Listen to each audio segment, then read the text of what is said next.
didn't think I weighed this much. I didn't think you did either.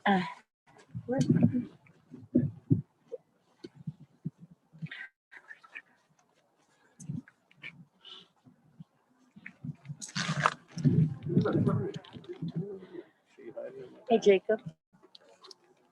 Oh, Becca's passing it out. All right, we get extra ones. You want me to get more water? We brought 3 bottles.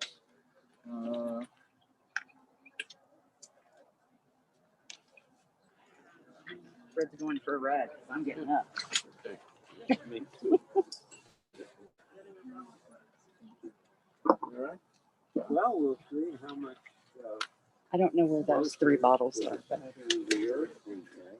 Oh, Let's keep this here. Okay. So for Jacob's bar mitzvah, we had for even what should we had? Yeah, Sophie. yeah. I don't know where did that come from? Sophie or Sophie? I thought it was Sergey. Okay, well, all I had is from his Jacob's bar mitzvah. Jacob's bar mitzvah. And that's where this came from? Yeah. Huh. We'll find Okay. out. We'll find it. We'll find it. And you know, maybe it's on some of those documents. Actually, my goodness. You can only feel it as I don't know. Put them under. Yeah. Just stick them all together under a chair. Okay. Good job. Thank you. That's right. That's what happens. You know, you Okay. get the. It's right. completely different. No, I've got. Sarah.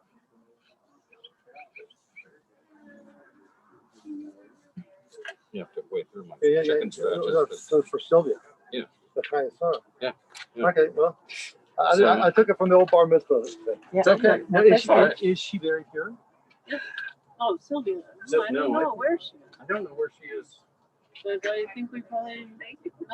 Okay, see, I'm pretty sure I got this from a picture of the head stuff. Okay, listen, we can do honey and right now. When I do it, I'm going to write it down. It's whatever they do. Like, obviously, I have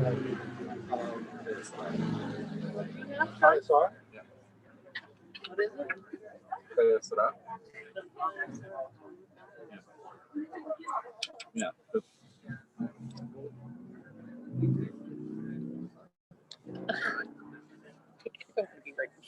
Yes. That's okay. Not your phone. I chose to say you were over there. I chose over here. You're just on the move. Oh no, I wanted to touch it. It has to be just a little bit.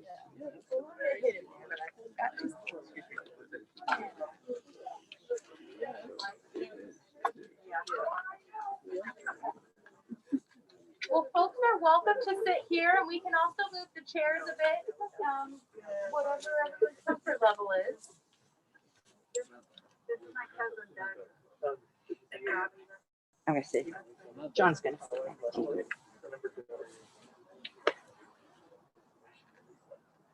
Wherever you know.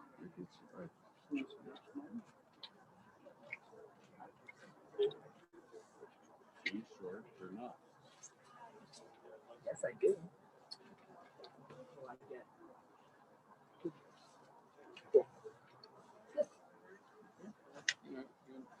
You and Becca can trade at halftime. If anybody else wants to sit here, they can just tell Well, you. somebody needs to sit.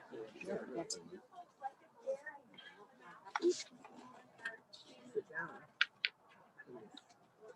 I'm sitting. Absolutely. Okay, This way I well, can hear you. during pond service time, just a friendly reminder to silence your cell phones.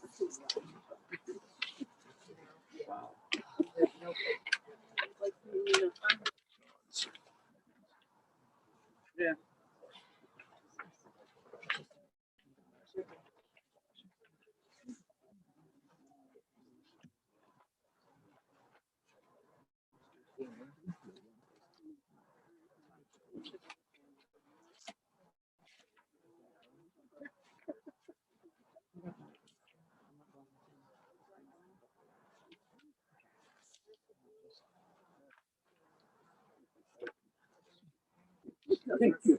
Three chairs.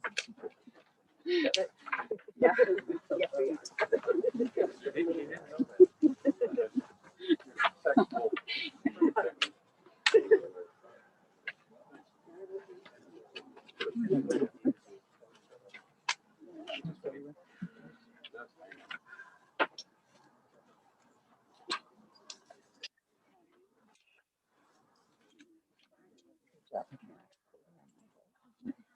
Yeah.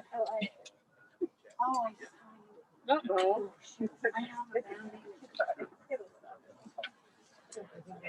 It's already We can switch it.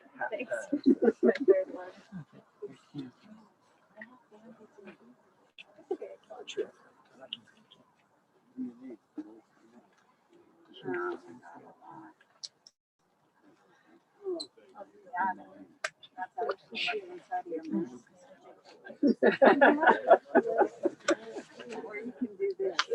Just A little big friend. What are we talking about? Oh my god. Sure. Are we waiting for someone?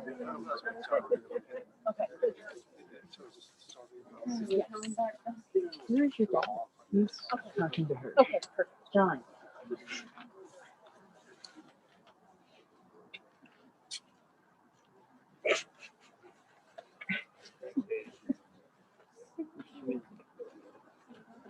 That's new. That's what he does best.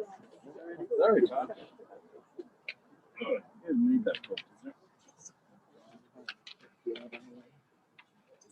Even throughout the time of her hospice, and she's in her room with Fred and John. You'd set up this wonderful system where she had just about every convenience necessary, and Meryl and Beth, you were there, and everyone turned out. We knew that this day would come, and still it's impossible to fully fathom that Doris Schwartzberg is no longer with us. And so it is with an absolute heavy heart that we're here today. In a cemetery that I know her Uncle Charlie also helped to procure for the Jewish community so many years ago. The family here and some of the friends have some services that they'll be participating, sharing some of the liturgy, sharing some of the prayers. And we're going to be searching for words. We're going to be searching for some message from our ancestors that can help us through this time of loss. But the truth is, words have only a veneer of our feelings. The depth of our feelings go well beyond any words that we can find, beyond our vocabulary. So I pray that the things that we share will be combined with the memories that you have in your mind's eye, those wonderful visions of this strong, smart person who informed and nudged and inspired and directed and loved this family and this community.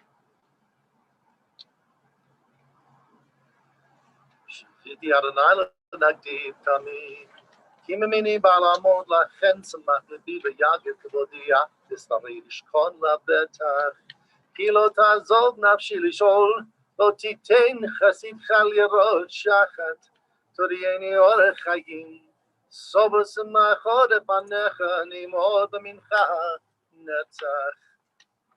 I've set the eternal always before me. 16th Psalmist says, God is at my side. I shall not be moved, therefore, but my heart exalts, my soul rejoices, my being is secure. For you will not abandon me to death, nor let your faithful one see destruction. You show me the path of life. Your presence brings fullness of joy. Enduring happiness is your gift. Indeed, as Doris welcomed each and every one of you and the visitors over these last couple of months, there was a serenity that she had, a security, a frustration too, because as she said, this was not, she was angry about not being able to continue on her love with this family and the community. but she also was at peace because her family has given her the greatest gift that we can ever give to our loved ones, to our matriarchs, our patriarchs, and certainly Doris was a matriarch of this family and of this community. You, Meryl and Beth and John, the children, the grandchildren, all the friends, you gave her the greatest gift that any child could give. That is to be able to say to Mom, we're okay, we're strong, we're good, we care, we're loving. It's because of you and Dad. With that, she could, as our psalmist said, have her being rest secured. That the family, the legacy was in good hands. If you'll read with me responsibly on that first sheet. In the rising of the sun and in its going down, we will remember her. Putting of buds and in the rebirth of spring, we will remember her. In the blueness of the sky and the warmth of summer, we will remember her. In the rustling of the leaves and in the beauty of autumn, we will remember her. In the beginning of the year and when it ends, we will remember her. When we are weary and in need of strength, we will remember her. When we are lost, sick at heart, we will remember her. When we have joys we yearn to share, we will remember her. So long as we live, she too shall live, because Doris is a part of us for as long as we live. The 23rd Psalm speaks of that courage that some have, even though they walk through that valley of the shadow of death. Shemo certainly had that. Mizmola David Adonai ro'i lo aksar b'not deshi yad b'tzeni. Amei menuchot yan chaleni nashi yoshev yom. Yan chen v'magalei tzedek leman shemo. Gam ki ele b'geit zel mavet lo yirara ki ata imati. Shivtecha mishantecha v'shem enoshi chastil ravaya.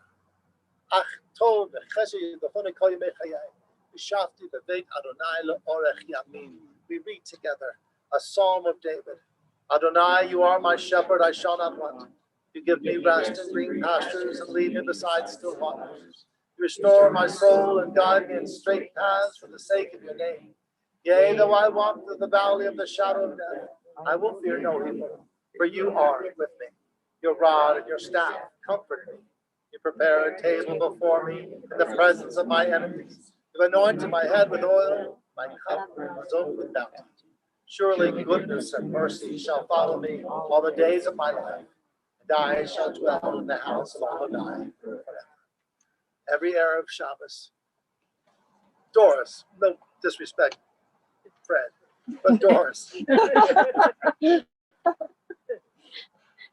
We say, a woman of valor, who can find? She's more precious than fine pearls. Some good, never harm all the days of her life. She perceives that her labor is rewarding. Her candle burns on into the night. She reaches out to those in need and extends her future cheerfully. She speaks with wisdom. The law of kindness is on her lips. Your daughters have done valiantly, but you excel them all. When we tore the ribbon, the cloth, the kriya, is a symbol of our mourning. We mentioned this passage from the 3rd chapter of Kohelet. Time of tearing, looking forward to a time of sowing.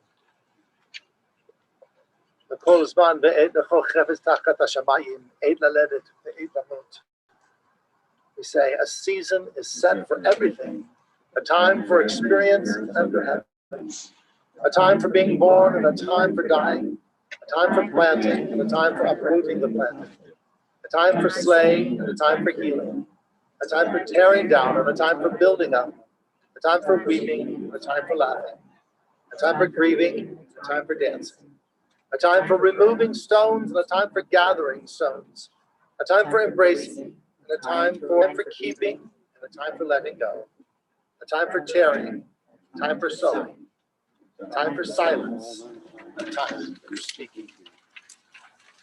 I'll share a few words and that John and Patty I know are going to share. You each have your Dorisisms, your stories, your memories. They're precious. Each one of those memories is like a prayer, a tribute, a praise for her. And so tonight and tomorrow and Wednesday and Thursday, Each night we'll have a chance on the Zoom Shiva. And after the prayers, we'll also take time for each of you to be able to share your memories. I first met Doris over 16 years ago when I was being interviewed as a possible very first members of Temple Sinai, and remember fondly how Rabbi Zwerin sat in their living room and inspired them of his vision of a Hamisha and progressive new synagogue. Over the years, along with so many of their close friends, Doris and Fred helped to build Temple Sinai every step along the way. So how would they react to this new guy who's coming in? What a tremendous relief it was. Indeed, they, along with John and Patty and Becca and Jacob, were among the very first to help the Ryan's family feel at home. And from the very first, Doris impressed Susan and me with her sharp intellect, her quick wit, her warmth, her deep Yiddishkeit, her absolute pride of being a Jew, and her love and loyalty to family and friends. What a treasure she has been to all of us.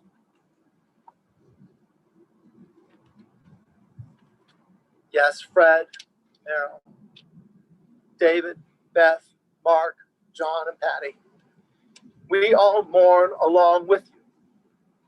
And yes, Rebecca and Jacob, our children and all of your friends mourn along with you. Because Doris was like a bit of a grandmother to just about every one of them. And I am sure the same can be said for Charlie and Frank and Yael and Alyssa and Josh.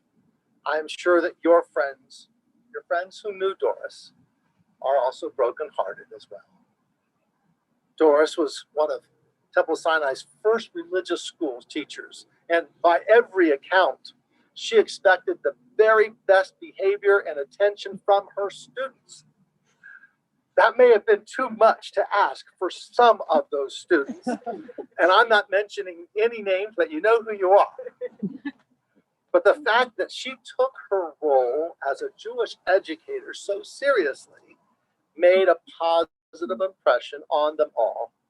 Even so, Doris's love of teaching was a distant second to her love of learning. No matter what the class, my weekly lunch and learn classes, Rabbi Zwerin's wonderful classes, Sinai's fabulous lifelong Jewish learning, the lectures at Ali, educational events at AJC, or the session that she would have every month with her Kagura, you name it. Doris and Fred were not only there, but they were also fully engaged, participating, sharing, and lifting the intellectual level of every session. Is it any wonder then that their kids and grandkids are also so engaged and active in their respective Jewish communities? And oh, how she loved to report on each one of your achievements. To say that she was proud is an absolute understatement. In about a few moments, John is going to share his heartfelt tribute to his mom. And I know that we're all looking forward to the Zoom Shiva tonight and throughout the week, when all her family and many friends will also share Doris' stories and Doris' memories. But before I do, I want to turn the clock back a few years to her childhood, because everyone who knew and loved Doris knows that the beginning of her Jewish pride, her Denver pride, and her indomitable spirit started with her beloved Bobby. Doris was born on November 6, 1934, the youngest child of Morris and Sylvia Arndt. Her siblings, Rita Fisher and the late Jack Arndt, doted on her. They played an especially important role because when Doris was only 18 months old, her father Morris died. That's when Bubby, Bella Arndt, stepped in and with Uncle Charlie and Aunt Esther. Bubby ran a very strict, from Jewish observant home in Denver's East Side. You could say that she was old school. Yes, you could say that. In fact, Rita and Jack had to intervene and insist that the family couldn't speak with Doris exclusively in Yiddish and Russian. because the child wasn't learning English. Of course, once she learned, she never stopped. Doris attended Park Hill Elementary, Smiley Junior High, and East High School, home of the Angels. I was half expecting someone to break out in the school song. Hey Lolo, hey Lolo, hey. Doris took tremendous pride in the fact that 3 generations of Schwartzbergs attended East. Merrill, Beth, and John even had some of Doris's old teachers. In 1952, Doris was a senior, and she was going out with a School of Mines college boy. Now, the boy was quite smitten with her and was going to pop the question. Alas, he didn't have a car. But his smart and handsome friend, a classmate from New York, Fred Schwartzberg, had a car. So Fred drove, and Doris found a date for Fred, and out they went. The friend's proposal to Doris did not impress her at all. In fact, first she laughed, and then she said no.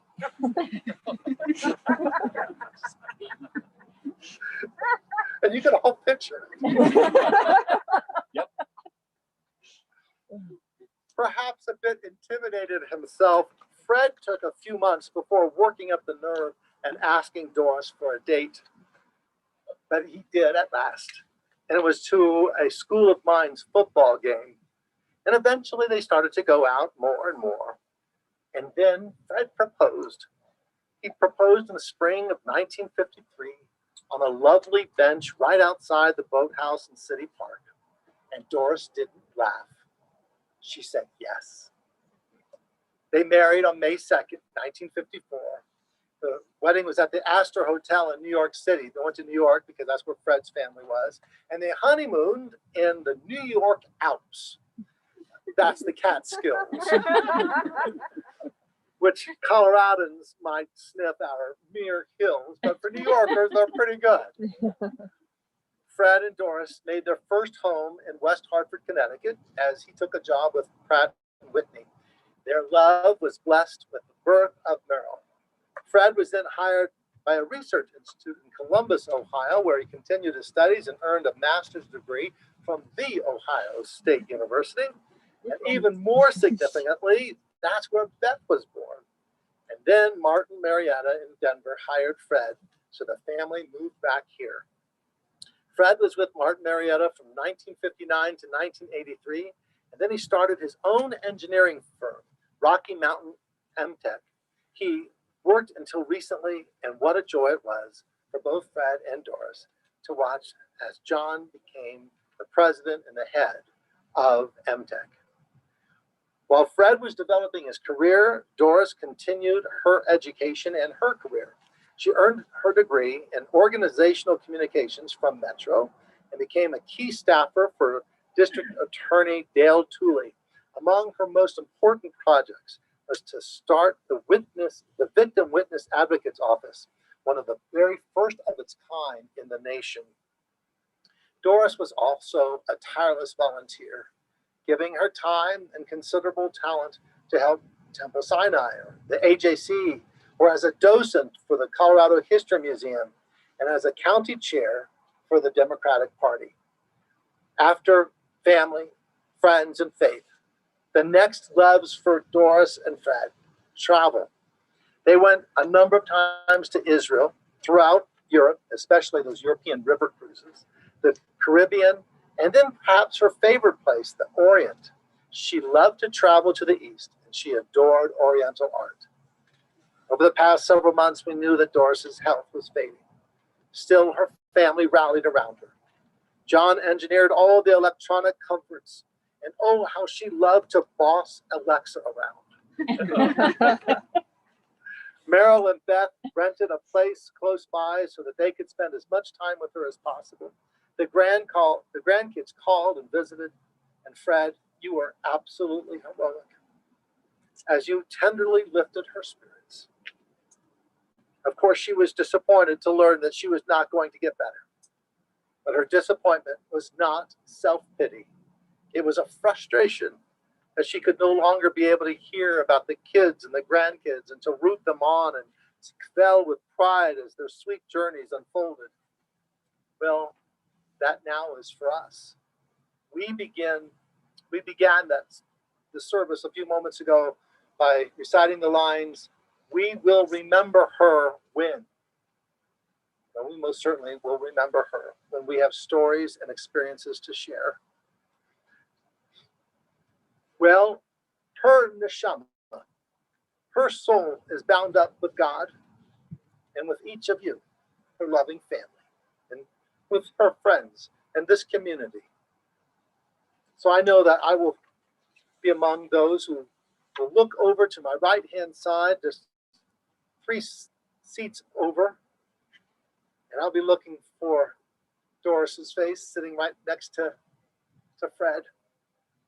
At every class, I'm looking and I will see in my mind's eye her looking up with that twinkle in her eye, about to share something special, maybe telling a story about Bubby, sharing about one of the wonderful memories and tributes that she has for her family and friends. Each of us will look over in time and see that face, and we will say, Zichrona Livracha, Doris Schwartzberg will be remembered as a blessing. John, would you like to share?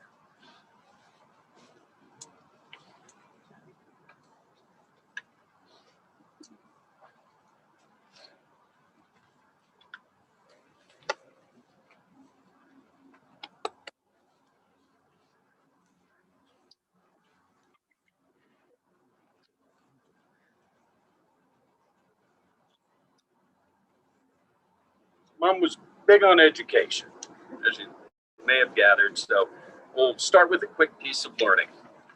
Our Jewish faith places the sacred responsibility of speaking in praise of the departed.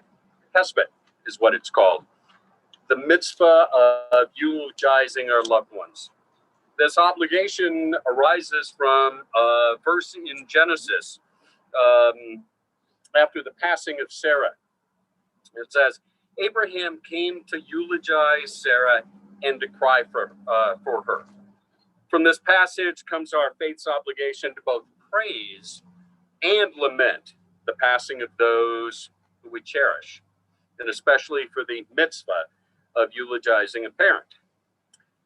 It's a daunting task to stand here before you and speak about my mother, Doris.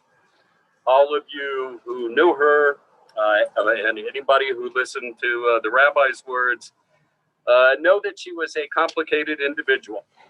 In a recent conversation, Rabbi Sarah Gilbert, the chaplain from the hospice team that cared for Mom during her illness in her last days, shared with me that in her experience and her experience as a rabbi and as a hospice chaplain, people die much as they lived.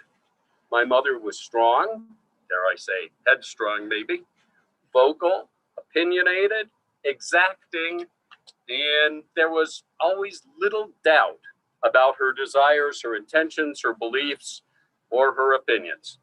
Good or bad, you always knew where you stood, where she stood, and what she wanted. And she was like that to the end. When she was in the hospital last Thanksgiving, when she was diagnosed with cancer, she continually told the hospital staff, I just want to go home. I want to be in my home. I want to go home to my husband. And that's where I want to be to the end.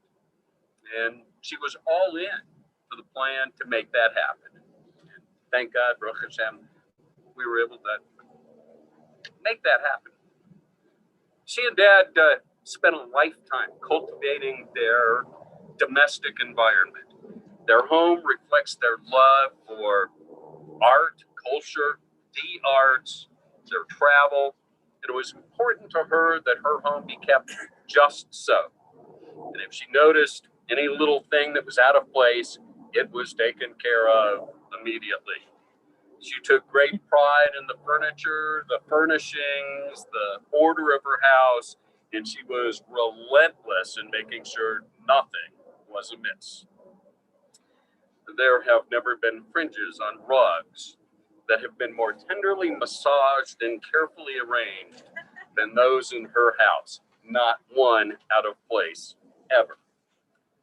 Last year, as Rabbi pointed out, we got her an Alexa device. We thought it'd be nice for her to be able to chat with family members and take advantage of the other amenities that goes along with it.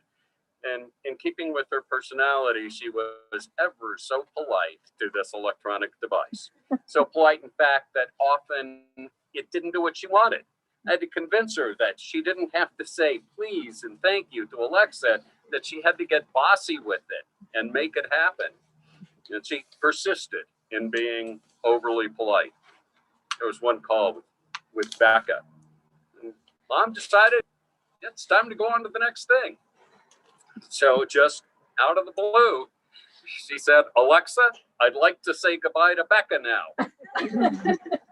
We were all kind of surprised. Maybe we shouldn't have been, but she was a little frustrated. Somehow Alexa didn't get that meant hang up now. So they finally got her through that she didn't have to be so polite. But I think she really did enjoy bossing Alexa around, and especially not getting any back talk from Alexa. That may or may not have been the case with a few other select people that frequented her presence. She really liked that she could tell Alexa to play klezmer music, and A, it knew what she was talking about, B, would do it, and 3, it wouldn't shriek at her for doing that. You all know, if you knew her, you know how exacting her standards were. She knew what she wanted. She knew how she wanted it. She knew how she wanted it done. And those directions were frequently transmitted through her right index finger. She wielded it like a finely honed rapier, and she called it the mother finger. And if you spent time in her presence, you probably saw it. And if you didn't, you're nominated for sainthood if we did those things. She was big on propriety, on manners, on politeness. And all of us who grew up or spent time at her dinner table were keenly aware of the proper utensil to use, the placement of it, table etiquette, the need to sit up straight, the use of please and thank you were admonished by just a look. But for all of my mother's various skills and talents, culinary brilliance was not necessarily always among them. Nonetheless, she held fast to her 3-bite rule. Whatever creation was on the plate in front of you, 3 bites, had to take 3 bites before we could proclaim that we were finished with it. And on more than one occasion, after choking down 3 bites of whatever it was, I would proclaim I'm finished, and she would say, "Oh, look, you ate 3 bites. You can eat the rest."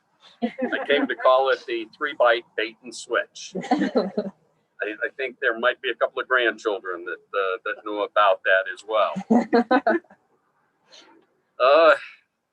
Despite all that, she did have some culinary successes. Shortly after we were married, she shared her brisket recipe with Patty.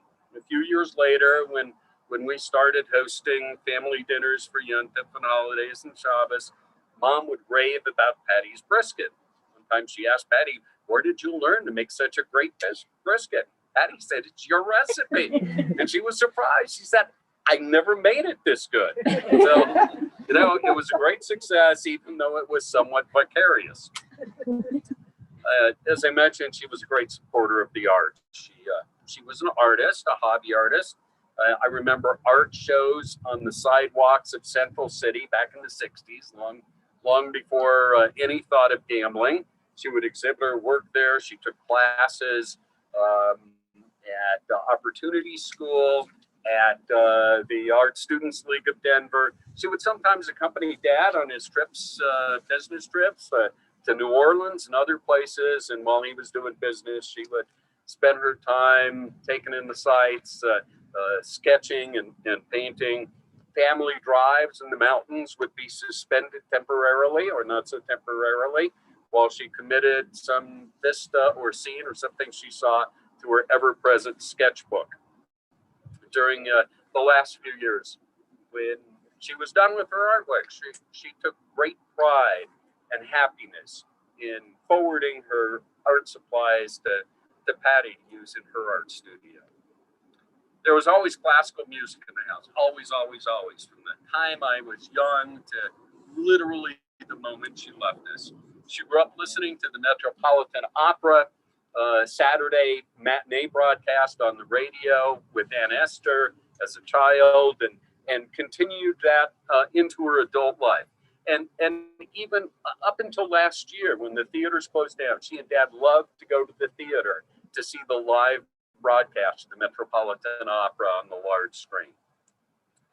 She loved their annual summer trips to Santa Fe for the opera, for the art galleries, for jewelry, which she called her armor, and there may or may not have been a margarita or two involved there as well. When I was growing up, there was a program on the local classical music station that came on at 7:30 p.m. It was called Concert, hosted by Ben Bezoff, an old-time politician and radio guy in Denver. The theme music for this show was the Meditation from the opera Thais by Jules Massenet. Every time I heard that music, that was my cue to go to bed. And even when I hear it now, my first inclination is to reach for pajamas and a toothbrush. Doris had the distinction of being one of the 37 people in the Rocky Mountain region who gave absolutely zero hoots about the Denver Broncos and any other football team. She had no care for baseball, basketball, auto racing, golf, tennis, or any other sport except for hockey. She and Dad were fans of the DU hockey team, go Pios. And back in the 60s and 70s, big fans of Denver's minor league hockey team, the Denver Spurs, of the Western Hockey League. Remember all that business about propriety and politeness and manners? All that went out the window when the Spurs took the ice at the Denver Coliseum. She would cheer and yell and scream. At one time, the Spurs had a goaltender by the name of Jacques Perron. If you follow hockey, you probably remember him playing for the Rangers. But he had a tendency to leave the goal mouth and play the puck. It's commonplace these days, but then it was pretty innovative. And she would yell and scream at him to get back in his goal. Pretty sure all of the other fans and all of the players and both teams, the coaches and the officials were no doubt grateful for her coaching from the stands. And clearly, I'm sure it was her coaching that led to his success in the NHL and the 3 Stanley Cup rings he collected as the goaltending coach for the New Jersey Devils. She would take credit for that. I can say without hesitation and truly without tongue-in-cheek that Mom was very proud of her roots and her family's ties to Denver. She was fiercely proud to be a Denver native. And as Rabbi pointed out, the first of 3 generations of East Angels in our family, and also of the monuments around town contributed by her family to Denver. Her Uncle Charlie, blessed memory there, and his partner Ed Melliker formed a construction company, and they built lots of buildings in Denver, particularly in the Jewish community. Mom took great pride when we were younger, driving around town and putting this building up and that pointing out, Uncle built this and Uncle built that. The buildings include the JCC building, the original building over on Alameda Avenue, the Performing Arts Center at the old Loretto Heights College campus on the hill in Southwest Denver, part of Road of Shalom, and the addition to the old Beth Joseph building. And I have early memories of family Sunday brunch at the Aviation Club with Aunt Esther and Uncle Charlie, after which we would all pile into Uncle Charlie's Cadillac for a drive out to the country to get eggs from a turf farm, fresh eggs, and also to check up on one of his latest construction projects, a little place called Cherry Creek High School. The challenge of eulogizing complicated people is that it's really impossible to capture their lives in a few words, in a few moments. Mom felt so strongly about education and its necessity and its value. So in Doris's honor, go learn something today or tomorrow. Go learn something and share it with somebody. And for God's sake, don't fall for the 3-bite bait and switch.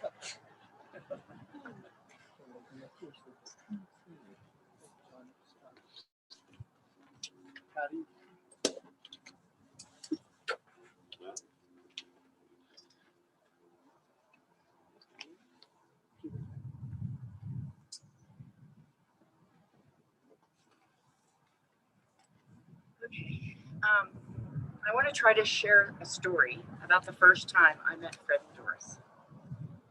I can't believe it, but it was 31 years ago, and it was a double date. Or maybe I should call it a marathon or an endurance test. We picked them up at 4 p.m. They wanted to go to a model railroad show before we went to dinner. Fred loved the model railroads. So did John. So we went, you know, it's tiny trains to really big garden trains. And there's like 20 or 30 different exhibits running around tracks that are with elaborate scenery. Entire towns, pastures, bridges, people, cows, everything in its appropriate place, of course. So we all marched around this exhibit looking at all the different displays. Then we went off to dinner at the old McCormick's at the Oxford Hotel.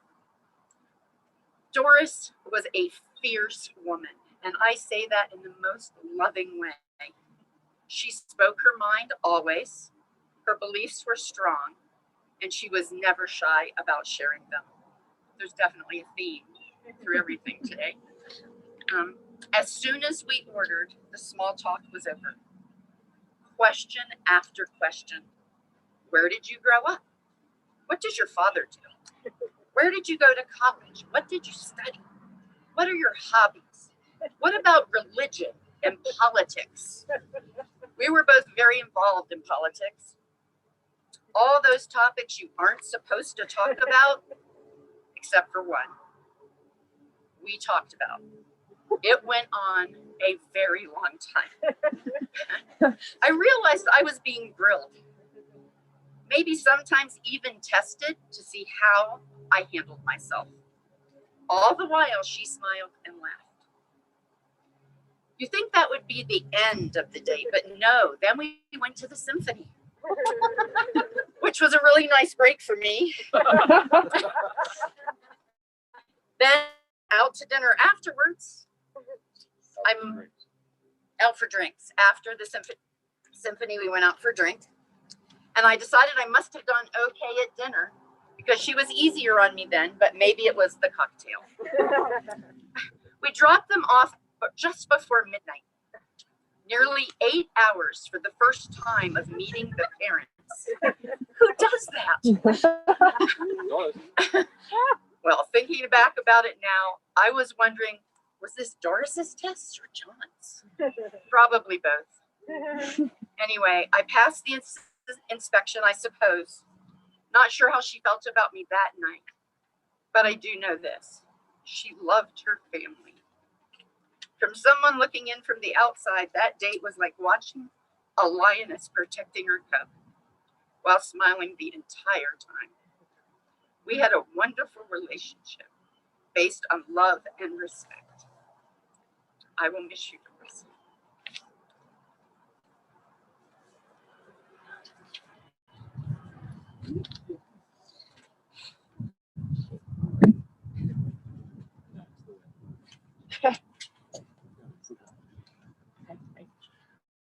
Please turn to page 4.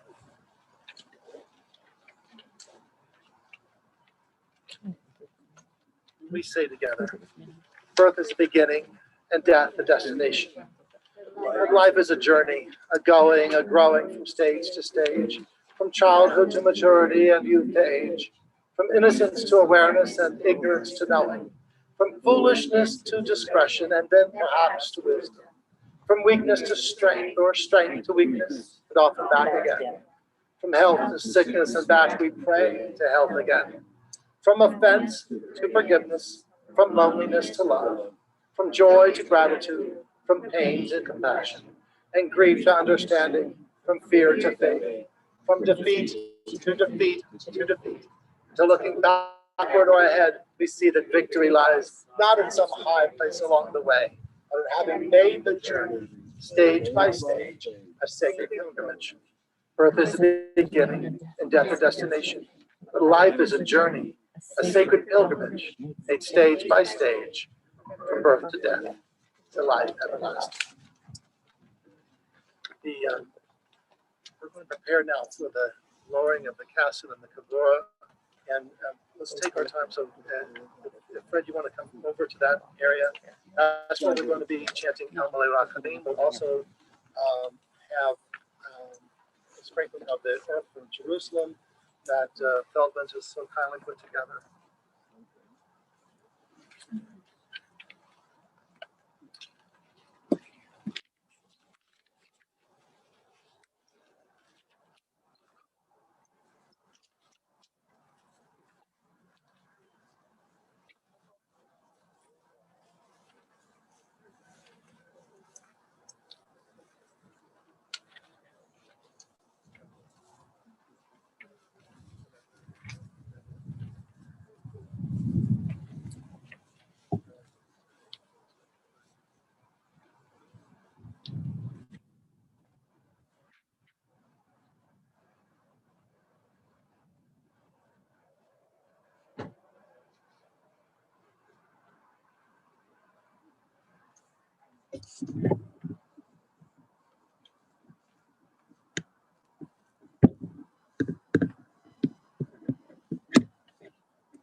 Baruch atah Adonai Eloheinu melech haolam asher yatsa etchem b'tzomo v'zeh b'chafeh etchem b'tuvo v'amid etchem b'din v'natah b'tachechem chayei olam Baruch atah Adonai Hayan ha'emet. We praise you, Adonai, our God, ruler of the universe. You formed us in the divine image.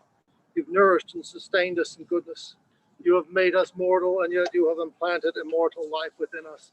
We praise you, O God, Judge of truth.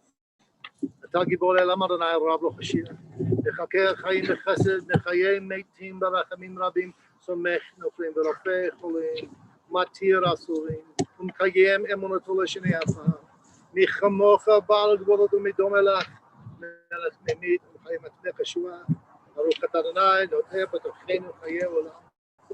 Eternal is your might, O God, all life is your gift. Great is your power to save. With love you sustain the living, and with great compassion you give life to all.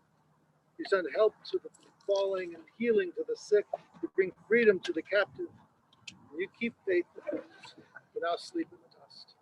We praise you, O God, who has implanted eternal life within us.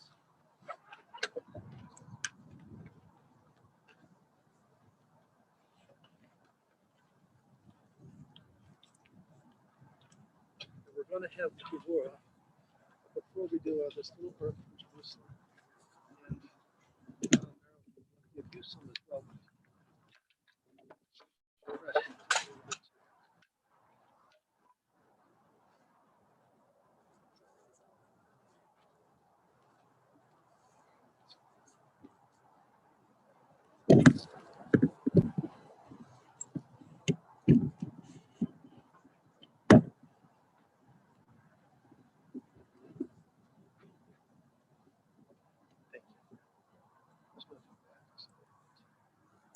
Right by the headstone. Put it one up on my chart. There it is at the top.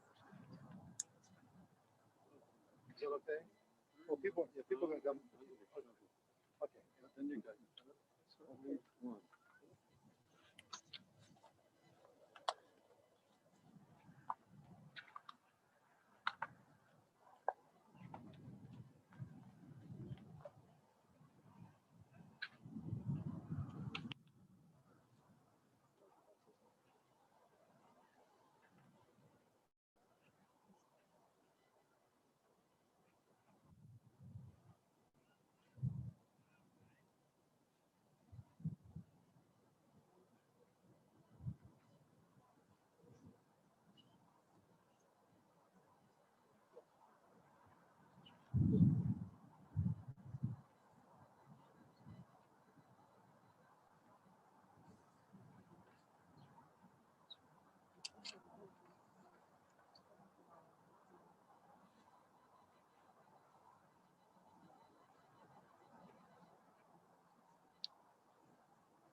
came to the gravesite, we paused 7 times. I mentioned at the time the tradition of Makdimim Zerazim Mitzvah, to rise up early and eagerly fulfill a mitzvah, has an exception. Mitzvah of Yad Hamet, to accompanying the loved ones to their final resting spot. Kagura of filling in the gravesite. That is done with a heavy heart. And so we pause on the way to the gravesite. By tradition, someone will take the back of the shovel for the first two. Say, we're here, we're going to fulfill it. We do this with a heavy heart. So we turn the face of the spot, so we take care to make sure that Doris Schwartzberg is buried with love. And every shovel that is put here is done so by people who loved and cared about her in her life, and will nurture and love that legacy and cherish it from these days on. There are shovels on either side if you'd like to build this mitzvah.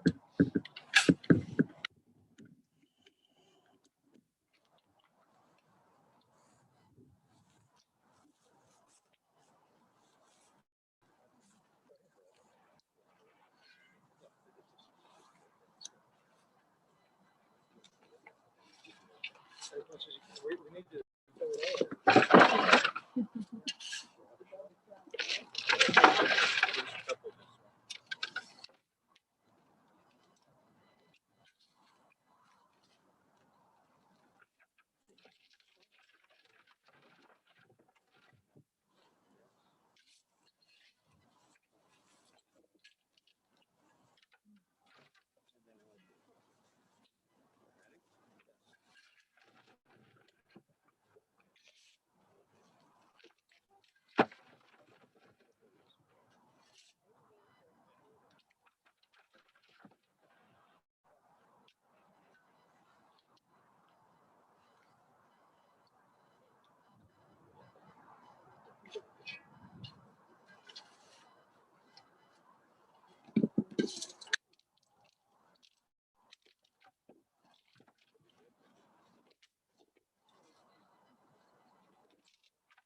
Really?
Get closer to you.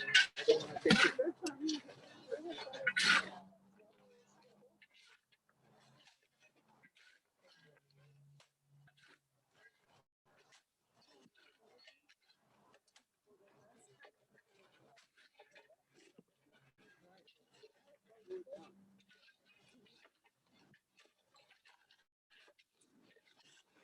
Come closer to this side and I'll trade you. Thank you.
Okay, guys.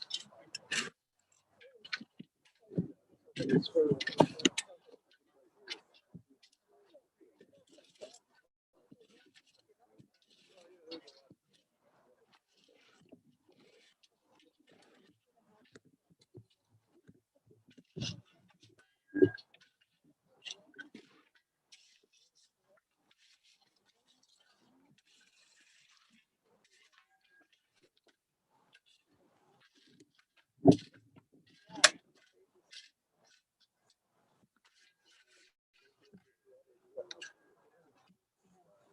the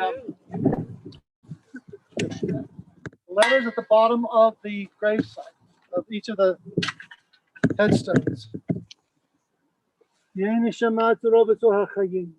it be that this person's neshama, their soul, suror, is bound up, bit suror, with the bond of chayim, of life.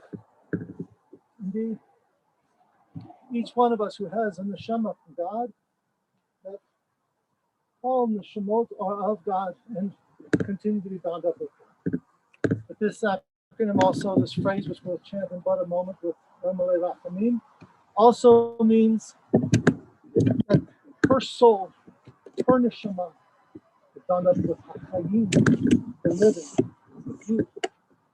So on your handout, if you turn to page 5, we'll chant El Malei Rachamim, referring to her soul. A little update on her Hebrew name, Devorah Miriam Bat Moshe B'Chayesah.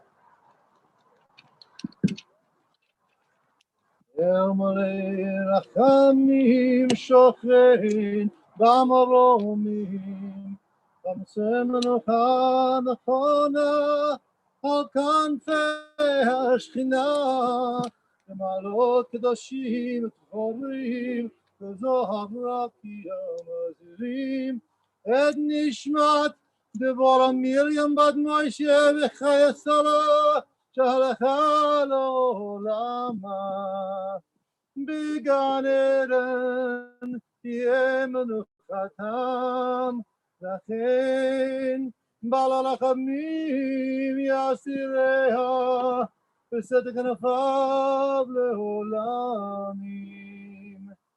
ויצרור בצרור החיים את נשמת אדוני ונחלתה ותנוח בשלום על משכבם ונאמר Amen.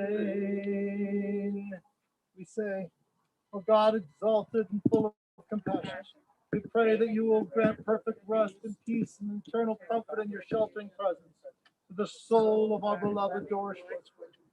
God of mercy, protect her neshama forever. May her soul be bound up in the bond of eternal life.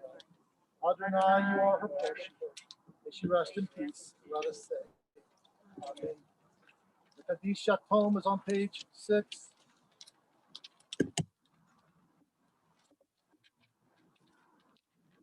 Yitkadal v'yitkadal shemei rabba be'alma devarach erotei v'yamnech malchotei v'chayachon v'yamechon v'chayei dechol beit Yisrael v'agala v'zman kariv v'yimru amen.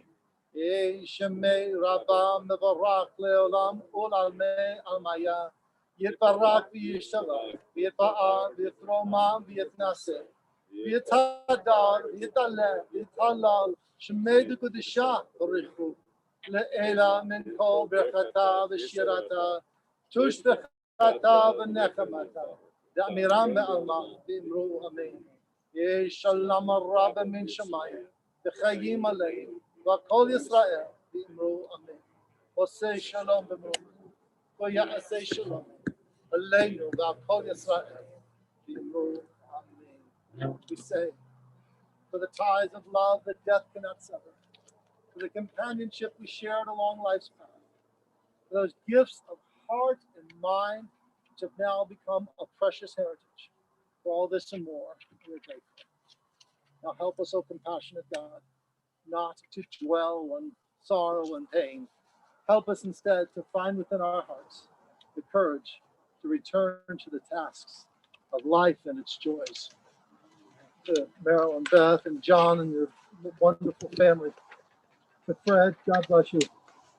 You find strength and comfort from your wonderful family, surrounded by children and grandchildren and by community both here and on the screen. We say these words that traditionally are recited to the mourner. May God comfort you along with all the more in Zion and Jerusalem. We forfeit life, we forfeit peace. The Shiva tonight is at 6:30, and each subsequent night at 6:30. And some of the liturgy, but the highlight of the service will be people sharing stories. And that'll be tonight and tomorrow and Wednesday, Thursday night. We'll figure out Saturday night. But the hyperlink for the Zoom service that was sent out to everyone. If anyone has a question, just contact us at the final. We'll be able to make sure that you get that as well.